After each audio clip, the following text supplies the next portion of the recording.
Assalamualaikum warahmatullahi wabarakatuh. Innal hamdalillah nahmaduhu wa nasta'inuhu wa nastaghfiruh wa na'udzu billahi min shururi anfusina wa sayyiati a'malina. May yahdihillahu fala mudilla lahu wa may yudlil fala hadiya lahu. Asyhadu an la ilaha illallah wahdahu la syarika lah wa asyhadu anna Muhammadan abduhu wa rasuluh. Allahumma salli wa sallim ala nabiyyina Muhammadin wa ala alihi wa sahbihi ajma'in, amma ba'du. Ma'asyiral muslimin wal muslimat, a'azzani wa a'azzakumullah.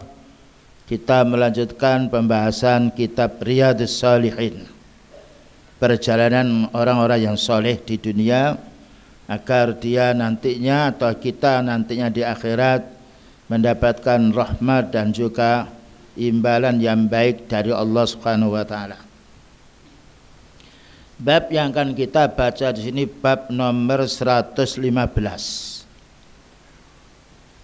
Bab istighbabi kauni sakil qaumi akhiruhum syurban. Babnya nomor 115 ini bab anjuran yang ngasih makan atau yang ngasih minum. Yang ngasih makan ini belakangan, didahulukan tamunya. Dan inilah tawadhu'nya beliau sallallahu alaihi wasallam. Dan ini termasuk ikramud dhaif, yaitu memuliakan tamu. Upayakan kita mendahulukan kepentingan tamu daripada kepentingan diri kita sendiri. Dan ini tidak bertentangan dengan ayat ya ayyuhalladzina amanu qu anfusakum wa ahlikum nara. Wahai orang beriman, jagalah dirimu dan juga keluargamu dari api neraka. Artinya kalau kita punya tamu kemudian kita di rumah ini pas-pasan, maka kita bagi atau kita dulukan kepada tamu ini dan kita menyiasakan sedikit untuk keluarga kita.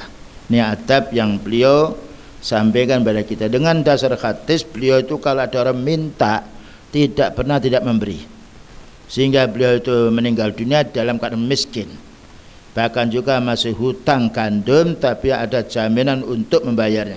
Setiap orang minta beliau kasih. Dan inilah akhlak beliau yang Allah Ta'ala beri, yaitu sifat dalam ayat Quran Raufur Rahim, belas kasihan dan berlaku lembut kepada manusia. Mudah-mudahan kita bisa mengambil hal ini untuk diri kita, dan orang beramal soleh itu untuk dirinya, sekalipun itu menimpa makanan kepada orang lain, tapi pahalanya untuk orang yang memberi. Dan inilah prinsip kita kaum muslimin. Wa an Abi Qatadah radhiyallahu anhu, bersumber dari Abi Qatadah adalah seorang sahabat Rasulullah sallallahu alaihi wasallam, anin Nabi sallallahu alaihi wasallam, dari Nabi sallallahu alaihi wasallam. Qala sakil qaumi, yang ngasih minum, yang ngasih makan, yang ngasih jamuan, akhiruhum syurba, maka hendaknya dia minum yang akhir. Jadi kita mendahulukan dhaif dulu, tamu dulu daripada diri kita. Dan ini adab kita, sekalipun kita punya anak yang lainnya, maka perlu kita didik pendidikan ini. Jadi kita punya anak atau yang lainnya, maka kita cari ini tamu, nanti kamu nanti belakangan. Nah, ini adalah adab dalam Islam. Dan Allah Maha tahu kalau kita mendahulukan menolong orang, kita akan ditolong Allah. Allah akan menolong kita. Dalam satu hadis, wallahu fi aunil abdi maka nal abdu fi auni akhi. Allah senantiasa menolong hamba selagi hamba itu mau menolong saudaranya.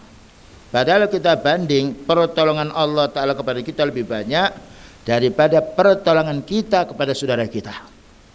Kalau kita punya prinsip seperti ini, tidak ada orang bakhil, tidak ada orang kikir. Karena kebutuhan kita dunia pada dasarnya sedikit, apalagi orang itu sudah lanjut usia. Oleh karena bagaimana kita beramal untuk diri kita, dan juga kita pula bisa menyumbang saudara-saudara kita, terutama fakir miskin. Baik, yang dapat kita ambil kesimpulan, min adabi sakil qaumi wal labni, di antara adab orang ngasih air atau ngasih susu atau ngasih minum, wa ma fi makna atau ngasih jamuan, kaman yufarriqu bainal jama'ati makulan, sebagaimana orang sedang berkumpul dengan para jamaah yang ngasih bagi makan makanan, maka hendaknya yang membagi paling akhirnya.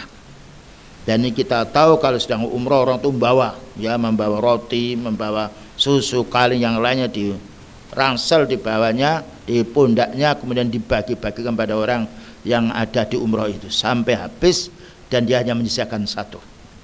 Dan inilah kebaikan orang muslim, selalu toleran dan selalu berbuat baik kepada saudaranya kaum muslimin. Kita tidak menjampai adab yang paling baik melainkan adabnya orang Islam. Yang nomor 2, wa man waliya syai'an min amril ummah, barang siapa yang mengurusi umat, umpamanya kita di masjid ada pembagian sembako atau yang lainnya, itu jangan kita ambil dulu untuk kita, tetapi sebaiknya mereka kita dahulukan, karena kebutuhan kita urusan dunia itu sedikit, tomak kita yang banyak.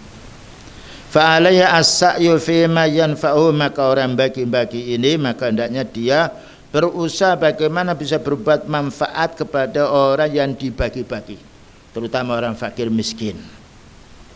Wa daf'i ma yu'dhihim, dan kita harus menolak apa yang mengganggu mereka. Ya, jika kalau ada pembagian jangan didahulukan keluarga kita, tapi dahulukan orang yang sangat membutuhkan. Karena Allah berjanji, wallahu fi aunil abdi maka al-abdu fi auni akhihi, Allah akan menolong hambanya selagi hamba itu mau menolong saudaranya. Wa taqdimu maslahatihim ala maslahati, kita hendaknya mendahulukan kebaikan mereka itu, ya, mendahulukan yaitu kebaikan kita pada mereka daripada kebaikan kita untuk diri kita sendiri, karena manfaatnya besar. Allah Maha tahu, oh fulan itu membantu saudaranya, maka Allah Ta'ala akan membantu dia, dan bantuan Allah kepada kita yang membantu saudara kita lebih besar daripada bantuan kita kepada saudara kita. Ini kalau prinsip ini kita jalankan, tidak ada orang mendolimi, tidak ada orang yang hutang yang dia yaitu ya berusaha untuk tidak membayarnya, tidak ada orang yang meminjami berusaha untuk mendolimi orang, tapi dia ingin membantu seseorang. Yang kedua, bayanu haqiqatil itsar, keterangan hakikatnya mendahulukan kepentingan orang. Dan kalau kita mendahulukan kepentingan orang, bukan hanya Allah Ta'ala saja yang senang, demikian juga hati kita dibuat senang, demikian juga orang yang dikasih juga senang pula, itu untuk menjalin ukhuwah atau persaudaraan kita. Kenapa? Fa innan nafsa fi misli hadzal mawatin tatlubu wa tastahi, karena umumnya manusia itu kalau memberi ingin mendapatkan imbalan. Kalau manusia memberi, ingin yang diberikan itu yang sifatnya yang kurang disenangi. Ingin yang diberikan itu yang tidak senang dia lalu diberikan kepada tetangga, ini tidak boleh. Maka kita hendaknya memberi sesuatu yang kita masih menyenangi, yang kita masih hasrat dengan makan itu, yang kita masih senang dengan minuman itu. Ini paling baiknya kita membeli sesuatu kepada seorang, jangan dikasihkan yang basi. Karena kita saja kalau dikasih orang makan basi kita tidak senang, bagaimana orang dikasih makan dengan yang basi atau yang sifatnya tidak enak. Kemudian juga ta'widun nafsi ala sabri wa tawadhu'in lil akharin, biasakanlah diri kita ini bersabar atas kekurangan, bersabar. Kita orang itu hutang padahal uang kita pas-pasan, tapi kita tahu orang itu hutang karena sangat membutuhkan, mungkin untuk perubatan anaknya atau dia lapar yang lainnya, kita dahulukan si dia. Sebagaimana Rasulullah SAW mendahulukan para sahabat yang miskin daripada kebutuhan dirinya sendiri. Wa tawadhu'il akharin, dan hanya kita tawadhu, merendahkan diri kepada siapapun, baik mereka itu orang miskin atau orang awam, karena Allah Ta'ala akan memberi pahala pada orang yang berbuat baik pada seorang. Dan orang kalau kita lakukan dengan kebaikan, pasti dalam hatinya merasa orang itu baik, dan kadang-kala mendoakan, ya Allah berilah petunjuk, berilah pahala orang-orang yang membantu saya, doanya orang miskin terkabulkan oleh Allah.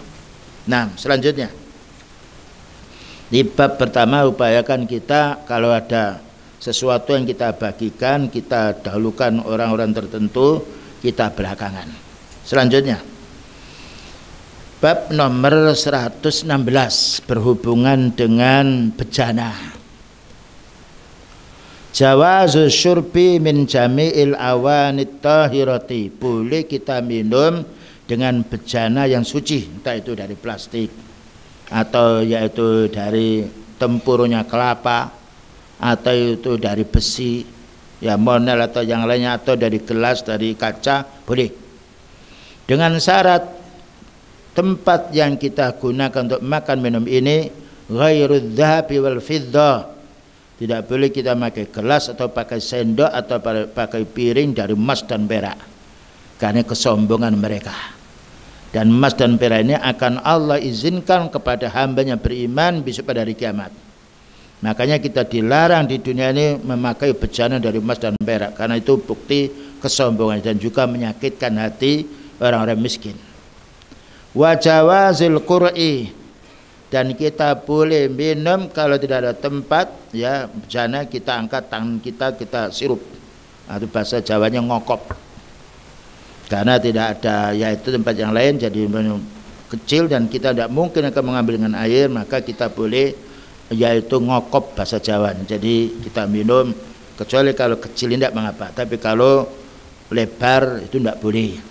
Makanya kalau kita tahu gelasnya orang-orang Saudi kecil ya, yaitu seperempatnya ini, jadi diminum sedikit, kalau dia kurang maka cairannya ditumpahkan, supaya kita tidak menyisa-nyisakan minuman yang nanti tidak diminum oleh orang, akhirnya sia-sia.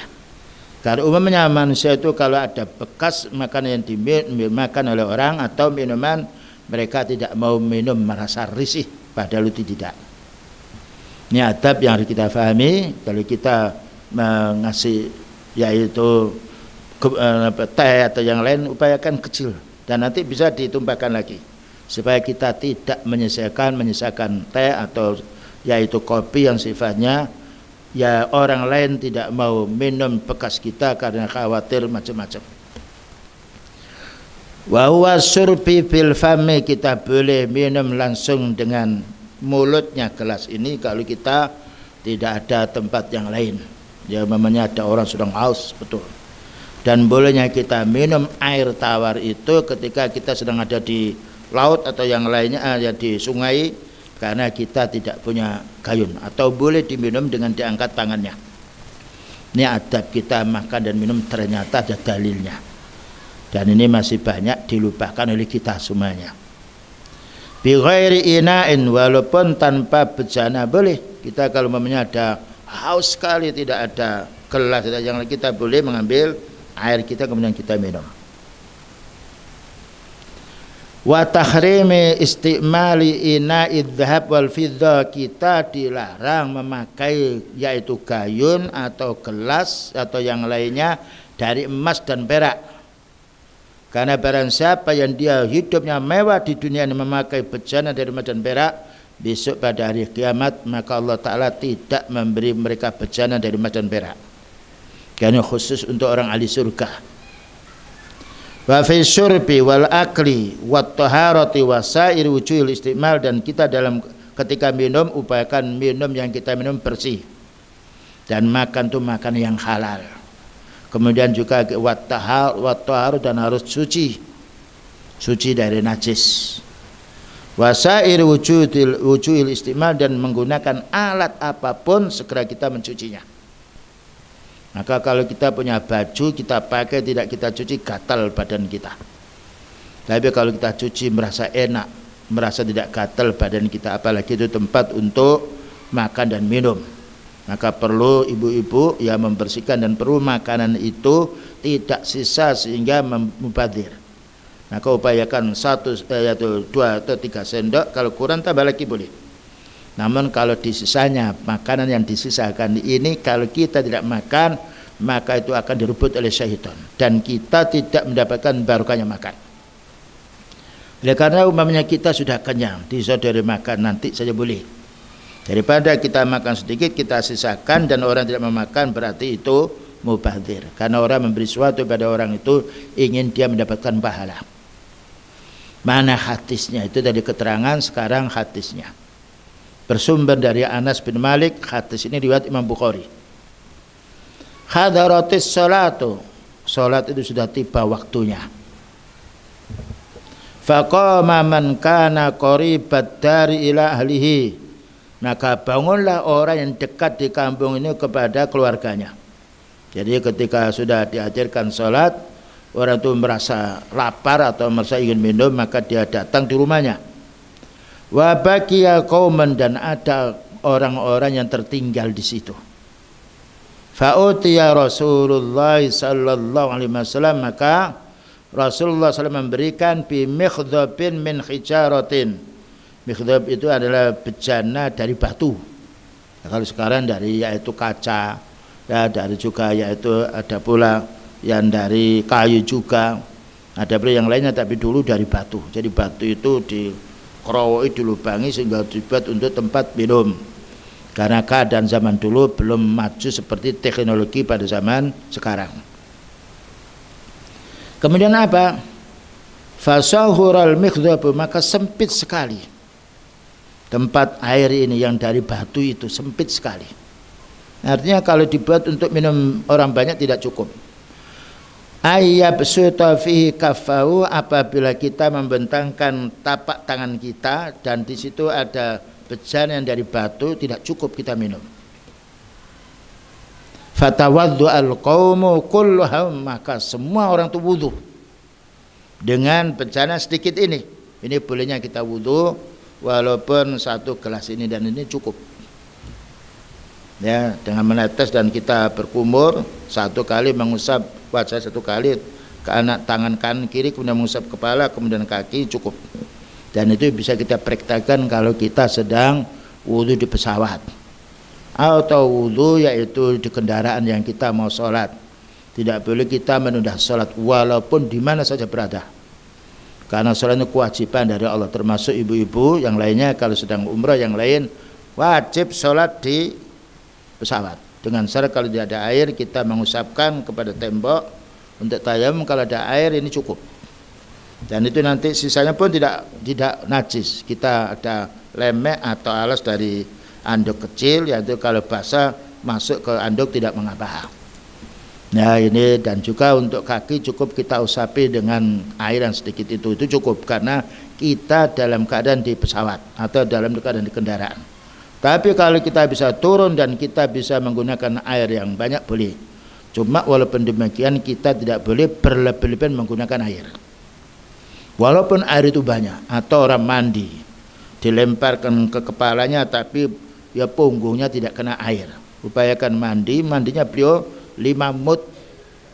5 mud itu sekitar yaitu 1 liter. 1 liter air itu beliau, dan itu disiram pertama untuk meratakan air itu kepada badannya, kemudian juga menyiramkan bagian-bagian yang perlu untuk dibersihkan, kemudian dia setelah itu wudu. Ya, beliau wudu. Maka ini cara mandinya beliau. Jadi beda dengan kita, keran itu dikeraskan nampak terus, tapi kebutuhan kita dengan air itu lebih banyak yang tersia-sia daripada air yang kita gunakan. Karena itu kita kalau membuka keran kecil, ya ini adab kita mau mandi atau mau berwudu atau mau bercebok. Selanjutnya fatawadda al-qaumu kulluhum, maka semua kaum itu berwudu dengan air yang 1 mud dan kurang itu. Faqalu kam kuntum, mereka menanya berapa orang wudu ini? Qala samanina wa ziyata, 80 orang dan lebih, dengan yaitu air yang sedikit ini. Ini kalau kita mencoba air sedikit, tidak boleh kita tidak sholat karena air yang kita gunakan sedikit. Sholat kalau tidak bisa dengan air kita tayamum, maknanya kita mengambil debu kemudian kita usapkan semua yaitu di wajah kita, kemudian mengusapkan tangan kiri kita kepada yang kanan kita tepukkan tangan kiri kita di punggungnya, dan itulah namanya wudu, namanya tayamum. Selanjutnya Wa fi riwayatin, dalam satu riwayat yang lain, wali muslimin, oleh diriwayatkan Imam Muslim tadi, Imam Bukhari, anna nabiyya sallallahu alaihi wasallam ta'a bi ina'in min ma', bahwa Nabi sallallahu alaihi wasallam meminta satu bejana yang berisi air. Ina itu seperti ya gelas atau seperti ya gayun yang kecil. Fa utiya bi qadhin, maka beliau ini dikasih oleh sahabatnya satu, yaitu qadhin, periuk kecil. Periuknya kecil kalau di Saudi lain dengan periuk kita besar.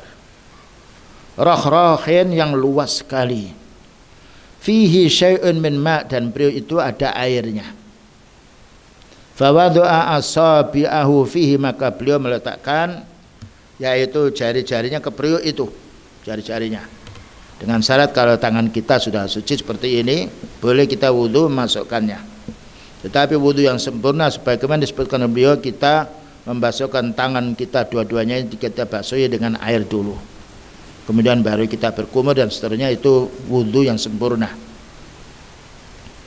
Faqala Anas, ketika beliau meletakkan jari-jarinya ini kepada inak bejana yang kecil itu, qala Anas, faja'altu anzuru ilal ma', maka aku melihat yaitu di air itu yanbu min baini asabihi, keluar airnya di jari-jarinya beliau. Ini mukjizatnya beliau. Ya, tapi kalau kita wudu dengan air sedikit tentunya kurang.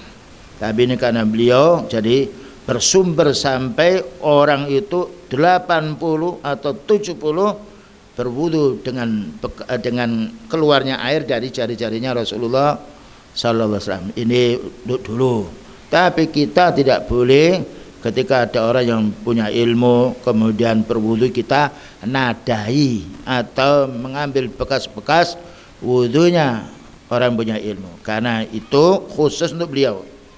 Oleh karena itu para sahabat radhiyallahu anhu ketika beliau sudah meninggal dunia, sahabat Abu Bakar berwudu, tidaklah sahabat yang lain mencari bekas wudunya sahabat Abu Bakar, karena itu kekhususan karomahnya, mulianya Rasulullah sallallahu alaihi wasallam. Ataupun apabila ketika beliau masih hidup, ketika beliau berwudu, berebut para sahabat ini bekas tetesan wudu Rasulullah SAW untuk mendapatkan keberkahannya, tapi khusus untuk beliau. Makanya beliau tidak melarang para sahabatnya.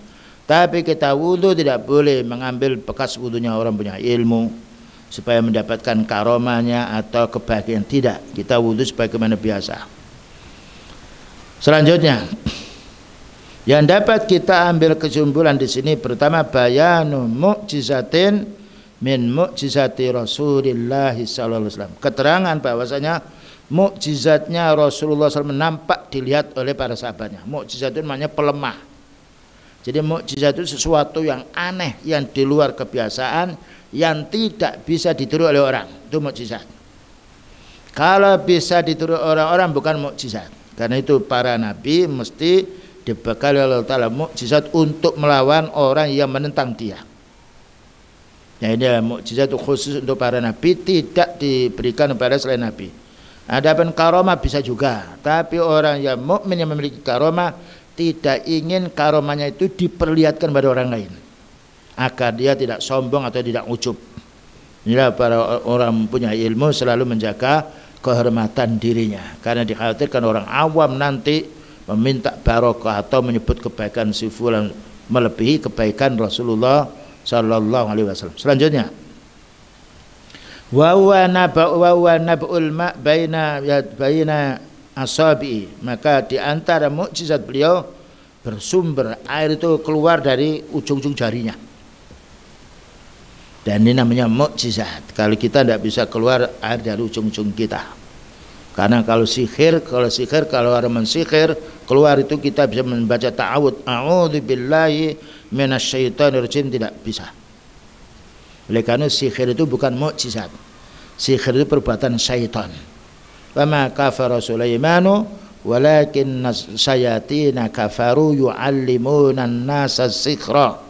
Bukanlah kafir Nabi Sulaiman, tetapi syaitan itu mengajari sihir pada orang. Dan sihir itu bisa dibatalkan. Kalau ada kita menjumpai di pasar macam-macam dihipnotis, bacakan ya surat Al-Falaq, An-Nas, Al-Ikhlas, tidak jadi dia. Makanya sekarang tidak banyak nampak sihir di pasar, karena banyak orang-orang yang muslim. Dulu pernah di tempat kita dia ingin menjelma sebagai kambing, tidak jadi dia. Dan akhirnya ramah di sekaratnya. Jadi kita tidak boleh berbuat sihir atau mensihir orang, karena siapa yang mensihir kafir. Karena sihir itu temannya syaitan. Demikian juga sulap itu yaitu temannya syaitan, tidak boleh kita beramal biasa saja supaya kita tidak sombong, karena setan itu mengajari kita supaya kita sombong. Naudzubillah min dzalik. Selanjutnya, musyahadatu ashabi Rasulillah sallallahu alaihi wasallam li mu'jizatihi. Sahabat itu menyaksikan mukjizatnya beliau. Dan mukjizat ini bapak-bapak dan ibu untuk meyakinkan bahwa itu utusan. Setiap para nabi mesti ada mukjizat, seperti Nabi Musa. Allah Ta'ala diberi kemuliaan menghidupkan orang sudah mati. Dan juga banyak lagi, dan mukjizat itu tidak bisa dipelajari.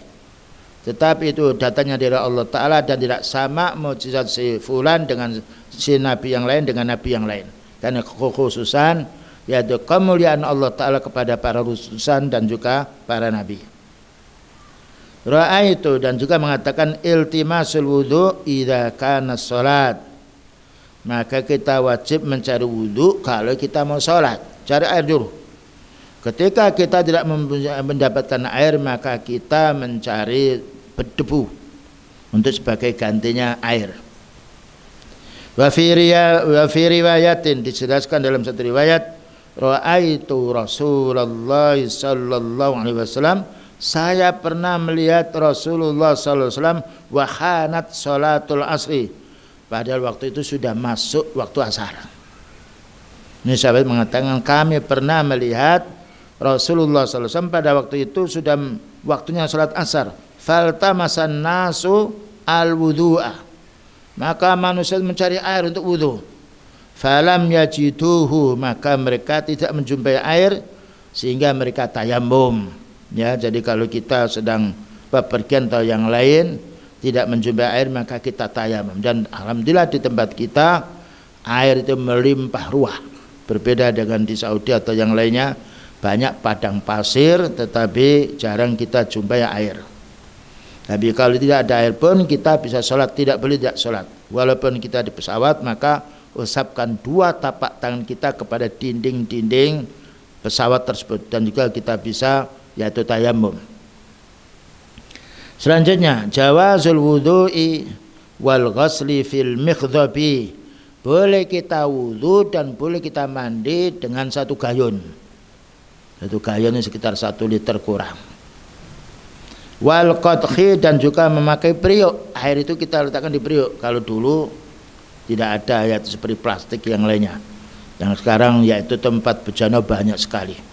Atau mungkin air itu sedikit kita bisa masukkan ke ceret, kemudian melantur ya di keran kecil, kemudian kita berwudu. Yang penting air itu merata semua kepada anggota wudu. Kalau tidak merata, maka kita besok pada hari kiamat akan belang, yaitu tempat wudu kita. Itu wudu kita hendaknya betul-betul merata, dan jangan takut kedinginan. Biasanya kalau musim dingin mau mengusapkan kepala, diangkatnya khawatir, usapkan terus.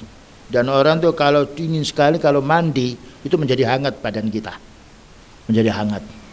Dan itu dilakukan oleh orang-orang yang sudah berumur 50 tahun begitu masih hangat. Tentunya badannya kalau sehat. Kalau tidak sehat boleh kita memakai air campur air panas, ya, yang lainnya boleh, asal tidak mengganggu badan kita. Kalau mengganggu boleh kita tayammum. Selanjutnya, wal khasabi, dan boleh kita memakai bejana itu dari apa? Dari kayu. Kayu itu dilubangi. Wal hijarati, dan juga bolehnya dari batu. Ini pada zaman dulu. Sekarang banyak plastik yang lainnya atau timba dan juga daun yang lainnya. Maka itu pada zaman dulu begitu. Sekarang banyak sekali yaitu orang membuat bejana dari plastik, dari yang lainnya. Yang penting bejana itu bukan dari emas dan perak. Dan nomor 2, dengan daun. Kalau ada daun yang mungkin menampung untuk air boleh, seperti daun jati yang cukup besar atau daun apa itu pisang bisa kita tampung untuk kita berwudu. Kemudian juga al-wudu khairu muqattarin bi qadri minal ma'i muayyan. Wudu ini tidak harus dengan ukuran air tertentu. Mungkin kita tidak punya air embun boleh. Embun itu umpamanya pada waktu malam ada orang sifatnya hujan atau dingin sekali, maka embun itu akan nempel di daun-daun. Nah itu boleh kita berwudu di situ karena itu ada kandungan air. Walaupun tidak banyak air itu. Karena wudu itu dengan air, kalau tidak ya dengan yaitu debu. Li'anna sahabata ightarafu min dzalika. Karena para sahabat itu menggayun atau mencintung mengambil min hadzal qadhi dari priuk, dulu namanya priuk. Kalau sekarang terserah itu bejana, yaitu tempat dari plastik atau dari yaitu dari tempat yang lainnya atau dari besi yang lainnya boleh. Yang penting di situ tempat itu adalah suci. Kemudian hadis berikutnya, hadis nomor 775.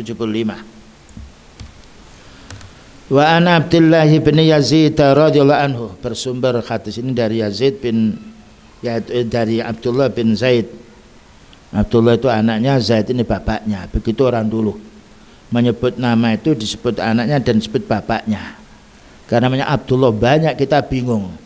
Tapi Abdullah bin Zaid, Bapak Zaid ini bapaknya. Nih, supaya kita tidak keliru. Kita pun juga hendaknya menyebut nama kita dan nama bapak kita. Selanjutnya, qala atanan nabiyya sallallahu alaihi wasallam. Atanan nabiyyu sallallahu alaihi wasallam, bahwa nabi itu datang kepada kita, datang kepada sahabat. Jadi nah itu bukan satu orang tapi banyak. Fa akhrajana lahu ma'an, maka beliau mengeluarkan air. Beliau mengeluarkan air min taurin. Taurin dari priuk. Taurin dari priuk. Min sufrin, yang terbuat dari yaitu dari kuningan. Nah, priuk dulu banyak priuk itu dari kuningan. Dan juga tempat untuk membuat kapitan sekarang dari kuningan. Karena kuningan itu dia cepat panasnya. Ya, kalau qadhi dari priuk, wa huwa bitta'il musannad min faqih, itu maknanya ya, tur itu ada, taurin itu adalah priuk, entah itu priuk dari plastik atau dari tanah atau dari yang lainnya boleh. Ini menunjukkan bolehnya kita wudu ya yang bejananya hanya sedikit, mungkin dari priuk, tapi caranya kita berwudu, kita bersihkan dulu tangan kita dua ini dengan mengguyurkan air itu sedikit. Kemudian kalau sudah diguyurkan air ini, tangan kita yang bersih ini boleh mengambil air dari priuk, dan ini bukan mustakmal. Mustakmal itu air yang sudah dibuat untuk mandi, untuk mencuci pakaian, dan untuk yang lainnya, maka ini berubah dari warnanya, maka kita tidak boleh wudu dengan air yang sudah digunakan. Tetapi kita berwudu dengan air yang bersih yang belum digunakan untuk mencuci pakaian atau mencuci piring, itu air bersih, tapi tidak boleh dibuat untuk wudu. Karena ada 3 tahurun, ada tahirun. Tahirun itu suci tapi tidak bisa untuk wudu. Seperti kita mencuci piring, ya itu airnya bersih dan tidak najis, tapi keruh air itu. Dan kita pun jijik kalau kita berwudu dengan air itu. Itu namanya tahir. Artinya kalau kita mencuci dengan air yang tawar, kemudian bekas cucian itu kita minum, tidak mengapa. Atau ada orang sedang makan dengan piringnya, sedangkan belum bersih, maka bisa kita menuangkan ini, kemudian tangan kita, nah ya, mengoleskan semuanya, kita minum. Itu barokahnya makan yang terlengket di piring masuk ke perut kita, dan itu makan paling bagus. Dan itu juga yaitu meringankan beban untuk para ibu ketika mau mencuci piringnya. Selanjutnya,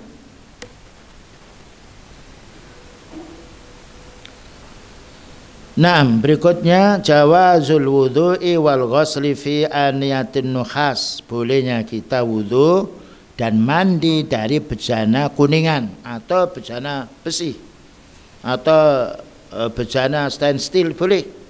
Yang jelas kalau benda itu adalah benda yang bersih dari najis. Tetapi kita tidak boleh berwudhu dengan dua tadi, Berwudu di bejana dari emas tidak boleh, dari perak tidak boleh karena ada larangan, dan itu adalah kesombongannya orang-orang yang kaya. Tidak boleh kita membuat yaitu gelas dari perak dan yang lainnya. Gelas wajar kita dari plastik atau dari yaitu kaca, yang lainnya boleh, atau yang lainnya, yang penting itu bukan emas dan perak. Selanjutnya, wa an Jabir radhiyallahu anhu qala anna Rasulullah sallallahu alaihi wasallam takhala ala rajulin minal ansar. Pernah Rasulullah sallallahu alaihi wasallam masuk kepada sahabat Ansor. Sahabat Ansor itu adalah sahabat yang tempat tinggalnya di Medina. Sedangkan sahabat Muhajirin adalah sahabat yang tinggal di kota Mekah. Dikatakan Muhajirin karena diusir oleh bangsa Arab yang kufur, sehingga dia pindah ke Medina itu muhajir. Yang asal yaitu penduduk yang pertama adalah kota Mekah, karena diserang oleh orang kafir, sehingga hijrah ke kota Medina. Dan namanya orang di Medina ini karena membantu para sahabat Muhajirin dinamakan sahabat Ansor, penolong sahabat Muhajirin. Wa ma'ahu sahibun lahu, dan dia punya teman. Faqala Rasulullah sallallahu alaihi wasallam, maka Rasulullah SAW berkata, wa in kana indaka ma'un, jika kamu punya air. Nah, beliau menanya, bata fi hadhil laila, yang mana tersimpan air itu pada malam ini, fi sannatin, yaitu dalam periuk, wa illa qara'na, maka kita akan mengambilnya. Ini bolehnya orang minta air dengan syarat air itu tidak dijual belikan. Tapi kalau seandainya orang tidak punya air, tidak punya duit, maka kita hendaknya menyumbang dia. Karena kebutuhan air ini kebutuhan yang pokok. Manusia tidak bisa hidup kecuali dengan air. Makanya apabila orang itu cairannya kekurangan, dia bisa meninggal. Dan juga bisa sakit. Karena itu kita minum, terutama orang lanjut usia, kalau bisa agak banyak ketika pagi, sehingga nanti lulur yang ada di usus-usus itu bisa keluar semuanya, dan juga bisa keluar dengan yaitu kotoran kita. Karena itu para dokter dianjurkan kita minum air putih, karena itu pembersih usus-usus kita. Nah, gimana, adzan dulu apa gimana ini?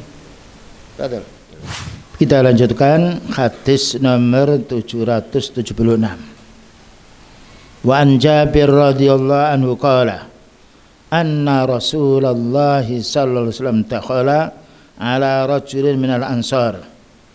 Ada salah seorang laki-laki yang bertamu kepada sahabat Ansor. Berarti yang pertama itu sahabat Muhajirin.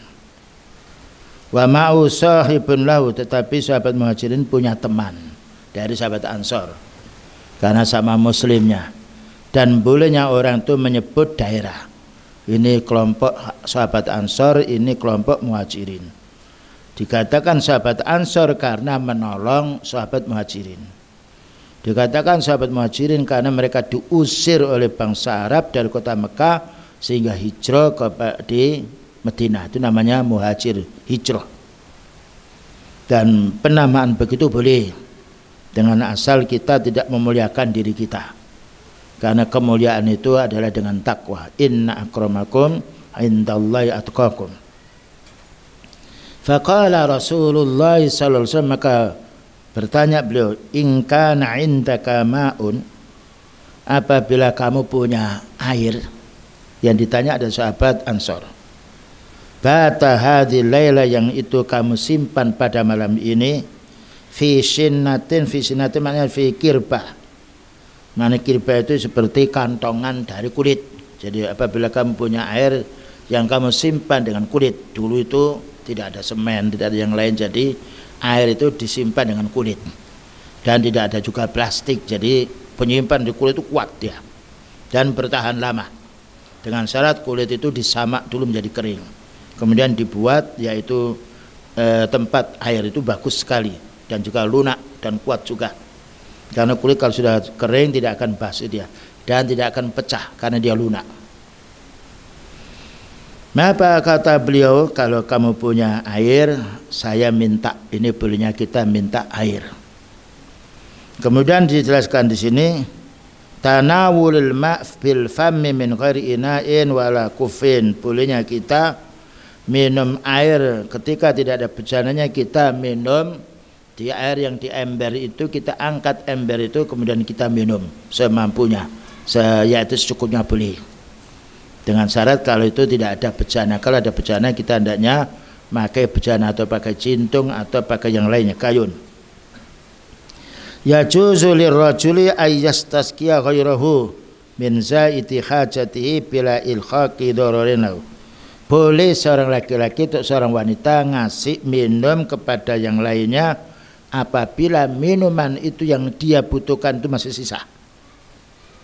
Ya, kalau ada orang minum dan air masih banyak sisa, kita minum, kemudian sisanya boleh kita kasihkan orang minta. Kenapa ini dibahas? Karena di Saudi dulu jarang ada air, yaitu di padang pasir yang kuat, dan kadang-kala ada air itu kalau hujan deras. Itu pun mereka menampung di pinggir-pinggir jalan, yaitu Jeddah itu ada penampungan air. Di jalan benar itu dipagari dengan tembok-tembok kecil, sehingga kalau ada air hujan maka minggir air itu, sehingga orang kalau untanya kurang minum yang lain bisa mengambil. Tapi sekarang sudah modern, dibuatkan kolam-kolam tertentu penampungan air, dan itu jerih payahnya orang dahulu, susah sekali mencari air, bahkan pergi itu membawa untanya disuruh minum banyak, di unta itu minumnya diletakkan di sininya, sehingga kalau ada pemilik unta itu minta minum, maka unta itu mengeluarkan air yang jernih. Dan inilah yaitu kekuasaan Allah Ta'ala kepada di negara-negara yang haus atau yang kurang air dengan adanya unta. Tapi unta tidak bisa hidup di negeri yang dingin, hidup di panas, dan itu mereka punya air yang jernih yang ketika dikeluarkan itu tidak kotor. Selanjutnya pula dawamu musahabati ashabi Rasulillah sallallahu alaihi wasallam, kita wajib bergaul dengan sahabatnya Rasulullah sallallahu alaihi wasallam, atau kita sekarang bergaul dengan orang-orang punya ilmu, karena bergaul dengan orang punya ilmu akan menasihati diri kita kalau kita keliru. Tapi kalau kita bergaul dengan orang berbuat dosa, kita akan terpengaruh dengan mereka. Makanya beliau mengatakan la tusahib illa khairan, jangan kamu berteman kecuali dengan orang-orang yang baik. Karena kalau kita berteman dengan orang yang baik, kita keliru, kita akan diluruskan dan dinasihati. Minum dengan tangan kiri, kita akan dinasihati. Kita sering menjumpai sholat itu di masjid tidak mengambil sutra. Sholat di tengah ini tidak boleh. Jadi sholat walaupun sholat sunnah yang lain kita harus dekat dengan tembok. Atau ketika tidak ada, kita cari yang dekat-dekat yang ada, atau mungkin ada yaitu tas yang kita letakkan di depan boleh. Karena sholat tanpa sutra tidak sah, dan ada hadisnya. Jadi kita upayakan, kita sudah punya ilmu sholat itu penting. Jadi sholat jangan di tengah lalu segini tidak ada orang. Ke tengah boleh, tapi kita punya tas letakkan di depan kita, sehingga orang ketika lewat di depan tas kita tidak berbahaya, karena itu sutra, yaitu tabir kita. Ya, ini perlu dipahami, orang yaitu sholat tidak boleh di tengah sendirian, kecuali kalau kita ini sholat jamaah penuh dari sana ke sini dan kita tidak dapat yaitu saf yang lain, boleh di belakang, karena kita dalam keadaan berjamaah bukan sholat sendirian. Tapi kalau kita sholat sendirian, maka hendaknya ini kita tidak boleh sholat di sini, tetapi hendaknya dekat ini sujud kita, sekiranya sini ada kambing kecil yang bisa lewat, ini sutra kita. Jadi tidak boleh kita sholat di situ lalu kita di sini, batasnya tidak boleh. Ya, ini karena di antara kesempurnaan sholat, kalau perlu ditulis, karena masih kita banyak menjumpai saudara-saudara kita sholat di tengah. Ya, kita sholat dekatlah dengan tembok, dekatlah ya dengan yaitu tabir kita. Selanjutnya dawamu musahabati ashabi Rasulillah sallallahu alaihi wasallam, dan senantiasa sahabat itu berteman dengan beliau. Inilah manfaatnya berteman dengan orang soleh. Wa atami mufarakatihi, dan tidak mau pisah dari beliau. Yusibuhum ma yusibuhum, sehingga apabila Rasulullah SAW mendapatkan kebaikan, para sahabat juga mendapatkan kebaikan. Demikian juga dijelaskan di sini jawazu surbil laban bil ma, boleh minum susu dicampur dengan air. Kalau kita jualan tidak boleh mencampur susu dengan air. Tapi kalau kita minum dan itu susu kita yang terlalu banyak susu yang dicampur air boleh. Tapi jualan tidak boleh susu itu dicampur dengan air. Dan itu namanya ghos, yaitu penipuan. Yang nomor 2, li'anna al-khatisa fi anna al-ansari khalafa 'ala al-ma' min tajinin lahu wa amma 'inda al-bai' fala yajuzul khalatu li'anna ghassun. Karena sahabat Ansar ketika memerah susu, maka sahabat ini memerah susu minum dicampur dengan air karena tidak dijual. Wa amma 'indal bai' apabila kita jual maka tidak boleh dicampur dengan air walaupun sedikit. Ini susu murni. Kalau dia mengatakan susu murni ternyata campuran berarti dia mengambil rezeki dengan jalan yang haram. Naudzubillah min dzalik. Baik, begitulah yang dapat disampaikan. Barangkali ada soal yang perlu kita jawab.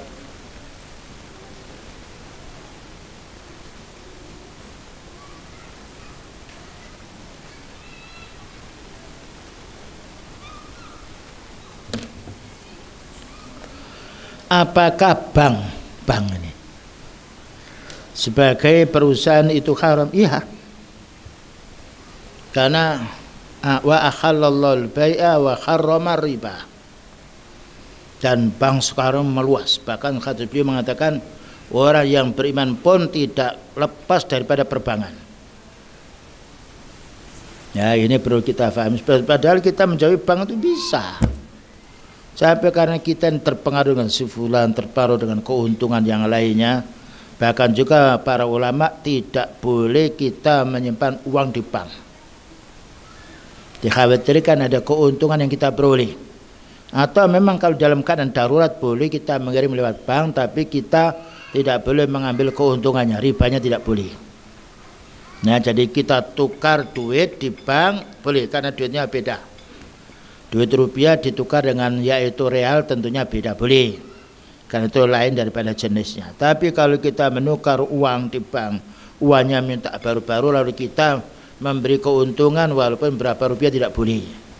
Karena baru dan jeleknya uang itu sama nilainya. Yang nomor 2, atau hanya produk bank ada yang haram atau saya ulangi lagi. Atau hanya produk bank ada yang haram atau ada yang tidak. Produk bank macam-macam. Kalau memang yang dibuat perdagangan itu dari uang haram tidak boleh. Al halalu bayyinun wal haramu bayyinun.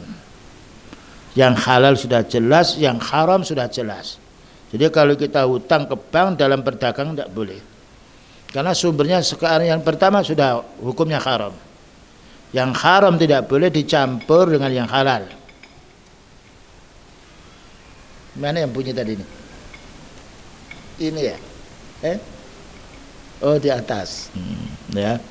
Jadi kita wala talbisul haqqa bil batil. Jangan kamu mencampur yang haram, yang batil dengan yang tidak batil. Itu ayatnya. Wala talbisul haqqa bil batili wa taktumul haqqa wa antum ta'lamun. Kamu jangan mencampur yang haram dengan yang mubah, sedangkan kamu tahu bahwa kamu itu telah menyembunyikan yang haram. Ini dalam ayatnya sudah jelas sekali, dan nanti akan kami bacakan pula dari ayatnya yang menjelaskan bahwa transaksi dalam perbankan untuk perdagangan tidak diperbolehkan. Wa akhallallahu al-bai'a wa harrama riba. Allah menghalalkan jual beli tapi mengharamkan riba. Selanjutnya, jika demikian berarti bank tidak haram. Haram. Kalau bank itu bermaksud mencari keuntungan, yaitu dari orang yang pinjam sama dia. Tapi kalau bank itu ada macam dua. Ada bank sebenarnya untuk penukaran duit, boleh. Duit real ditukar dengan rupiah boleh, karena lain beda. Lain yaitu kualitasnya.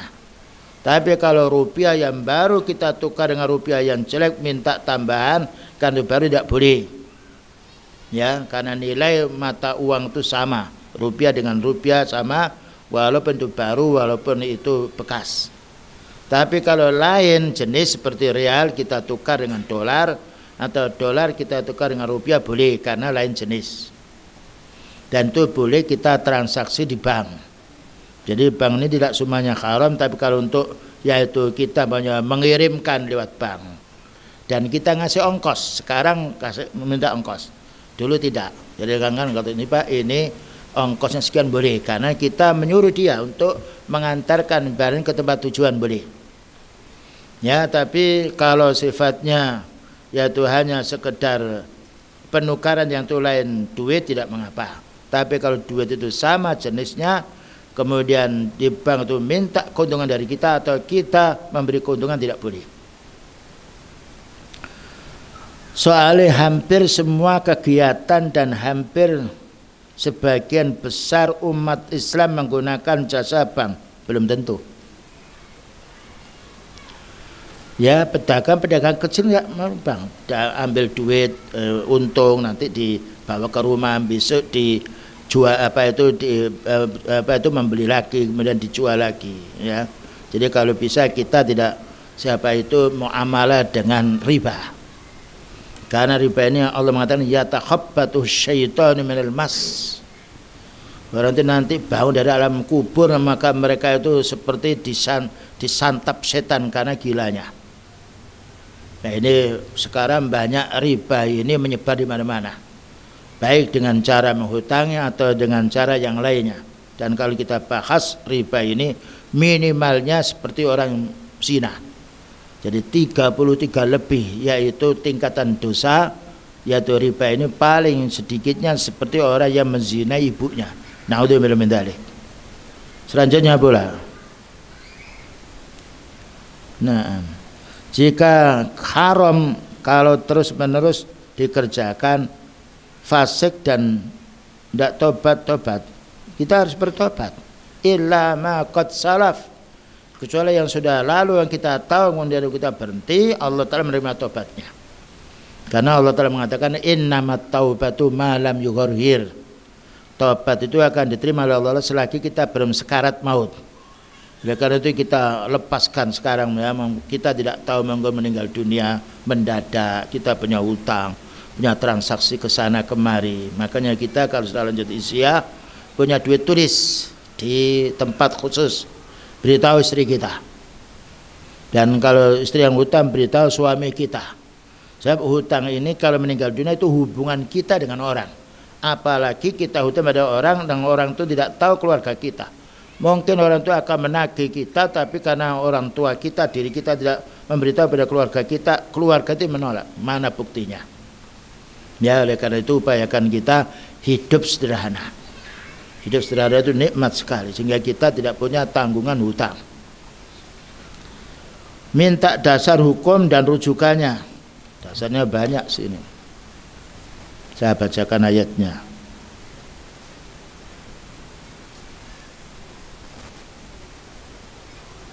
Allah Ta'ala berfirman di sini surat Al-Baqarah nomor 270 sampai 281. 270 sampai 281 surat Al-Baqarah. Alladzina ya'kuluna riba. Orang makan hasil riba, dikatakan ya'kulu itu kan umumnya orang makan. Walaupun tidak makan, umumnya di bait yang lain sama. La yakumuna, tidaklah mereka akan bangun dari alam kubur illa kama yakumul ladzi yatakhabbatu syaitanu minal mas. Melainkan mereka akan bangun dari kuburan ini orang terpingsan seperti dikepui oleh setan. Pingsan dia. Dan ada hadis beliau pernah melihat orang itu di sungai. Di sungai dia mengeluarkan darah, muntah darah. Kemudian di pinggir, kemudian dia menanya, siapa ini orang makan riba. Jadi dia berenang di sungai, kemudian mulutnya banyak darahnya. Dikatakan ini siapa? Ini pemakan riba. Itu dari hadis. Kenapa mereka demikian? Kadzalika bi'annahum, yang demikian itu karena mereka berkata innamal bai'u mislur riba. Oh, sama saja jual beli dengan riba. Tidak sama. Orang jual beli kadang-kadang dia rugi. Umpamanya tidak laku, basi makanannya, atau barang itu turun nilainya, harganya tidak laku. Tapi kalau namanya riba, dia akan mengambil keuntungan dengan cara haram. Bahkan ketika tidak dibayar akan digandakan bunganya. Bahkan ada orang pula pernah hutang 500.000, ya bunganya 5 juta karena tidak bisa bayar. Kemudian Allah berfirman, wa akhallallahu al-bai'a wa harrama. Allah menghalalkan kita jual beli, tetapi Allah mengharamkan riba. Faman ja'ahu mau'izatun min rabbi, barang siapa sudah mengerti ini peringatan dari Allah, fantah, kemudian berhenti, tobat, dia tidak melakukan riba lagi, falahu ma qad salaf, falahu ma salafa wa amruhu ilallah, maka urusan dahulu itu Allah Ta'ala akan mengampuni dengan syarat kalau dia berhenti. Wa amruhu ilallah, dan urusan dia makan riba dulu tergantung pada Allah. Makanya kita kalau pernah bermuamalah riba segera berhenti, kita bertobat. Wa man 'ada, barang siapa sudah diingatkan oleh Allah mereka masih mengulangi lagi transaksi dengan riba, faulaika ashabun nar, mereka ini adalah penduduk neraka. Hum fiha khalidun, mereka kekal selamanya. Ini ancaman dari Allah dari surat Al-Baqarah ayat nomor 275. Berikutnya, yamhaqullahu riba, Allah akan menghapus penghasilan dari riba dan tidak akan bermanfaat. Walaupun banyak mungkin digunakan untuk yang haram, mungkin digunakan untuk pepekan ke sana kemari atau membeli sesuatu yang tidak ada nilainya. Ini kebanyakan orang-orang melakukan riba. Wa yurbis shadaqah, dan Allah akan menambah pahalanya, menambah uangnya orang bersedekah. Dengan syarat sedekah ini yang ia keluarkan dari hasil yang halal. Tapi kalau itu bunga dan riba dibagikan di jalan-jalan yang lain, tetap haram. Al-haramu, hukumnya haram tetap haram, tidak bisa berubah menjadi halal. Yang halal suatu saat bisa menjadi riba kalau digunakan untuk yang haram. Tapi yang haram tetap hukumnya haram, tidak bisa berubah menjadi halal. Hum fiha khalidun, mereka akan kekal selamanya di neraka. Yamhaqullahu riba, Allah akan menghapus keberkahan riba. Wa yurbis shadaqah, dan Allah akan menambahi orang yang suka bersedekah.